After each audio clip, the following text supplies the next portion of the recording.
Hello friends, welcome to my channel শুক্লাকরাতিস kitchen. Friend, আজকে আমি বানাচ্ছি মাছের ডিমের রসা। মাছের ডিমের রসা বানাতে আমি নিয়েছি মাছের ডিম, পেঁয়াজ কুচি, আলু, আদা কুচি, গরম মশলা গুঁড়ো, সর্ষের তেল, নুন, হলুদ, লাল লঙ্কার গুঁড়ো আর ধনে জিরের গুঁড়ো।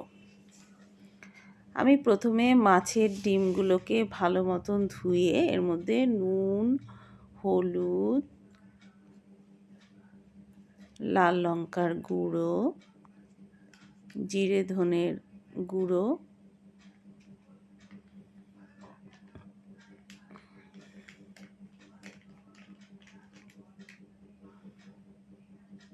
আর সামান্য পরিমাণে পেঁয়াজ কুচি দিয়ে ভালো করে ম্যারিনেট করে নেব।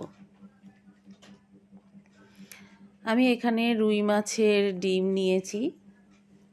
এখানে 400 গ্রাম মাছের ডিম আছে। দেখুন আমার ম্যারিনেট করা হয়ে গেছে। আর ফোড়নের জন্য নিয়েছি গোটা জিরে। এবার কড়াই বসিয়ে গ্যাস অন করে কড়াই বসিয়ে একটুখানি তেল ঢেলে দিলাম। তেলটা সামান্য পরিমাণে এখন দিলেই হবে। এবার তেলটাকে একটু কড়াইয়ে সব জায়গায় স্প্রেড করে নিচ্ছি। তেল গরম হয়ে গেছে, তাই আমি এখন ম্যারিনেট করা মাছের ডিমগুলোকে এর মধ্যে ভাজার জন্য দিয়ে দিচ্ছি। এবার খুন্তি দিয়ে এই মাছের ডিমগুলোকে একটু চারিদিকে ছড়িয়ে দেব, তাহলে ভালো সেদ্ধ হবে। তা নাহলে এক জায়গায় সব থাকলে ভালো মতন ভেতরে সেদ্ধ হবে না। আর একটু ঢেকে দেব, কারণ ঢেকে দিলে ভালো সেদ্ধ হয়। এবার উঠিয়ে দেখব যে নিচটা কেমন ভাজা হয়েছে। ভাজা হয়ে গেছে, তাই আমি এটাকে উল্টে দেব।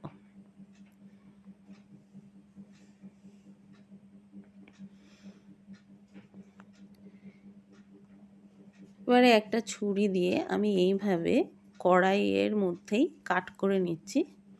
গ্যাসটা সিম করে রেখেছি। আপনাদের যদি এইভাবে কাট করতে অসুবিধা হয়, তাহলে আপনারা প্রথমে ডিমটাকে ভালো করে ভেজে তারপরে থালার মধ্যে নামিয়ে ছুরি দিয়ে কাট করে নিতে পারেন। আমি এইভাবেই করে নিচ্ছি, আমার এইভাবে করতে কোনো অসুবিধা হয়নি।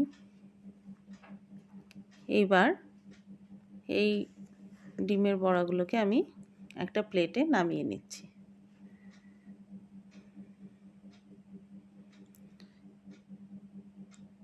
আবার ওই আলুর টুকরোগুলোকেও আমি একটুখানি তেল দিয়ে ভেজে নিয়েছি। আবার একটু তেল দিয়ে এর মধ্যে জিরে ফোড়ন দিয়ে দেব। এবার এটাকে একটু নাড়িয়ে চাড়িয়ে আমি পেঁয়াজ কুচিগুলো এর মধ্যে ঢেলে দিচ্ছি।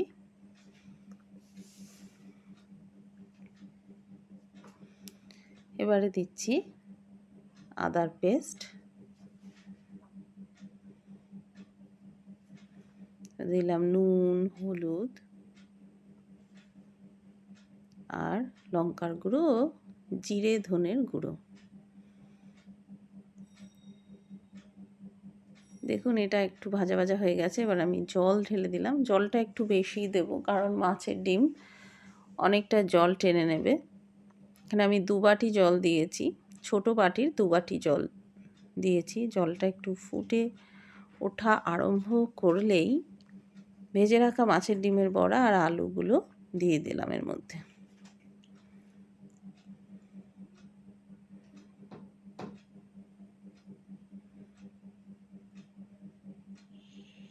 ব্যাস, এটাকে আবার একটু ঢেকে ঢেকে আমি রান্না করব।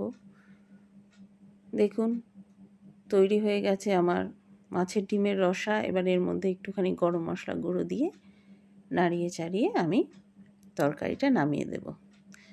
দেখলেন কি সামান্য মশলা দিয়ে আমি এই তরকারিটা রান্না করলাম। এটা খেতে খুব ভালো লাগে, বাচ্চাদের খুব প্রিয়। ভিডিওটি যদি আপনাদের ভালো লেগে থাকে তাহলে অবশ্যই লাইক, শেয়ার, সাবস্ক্রাইব করবেন। Thanks for watching. Bye bye friends.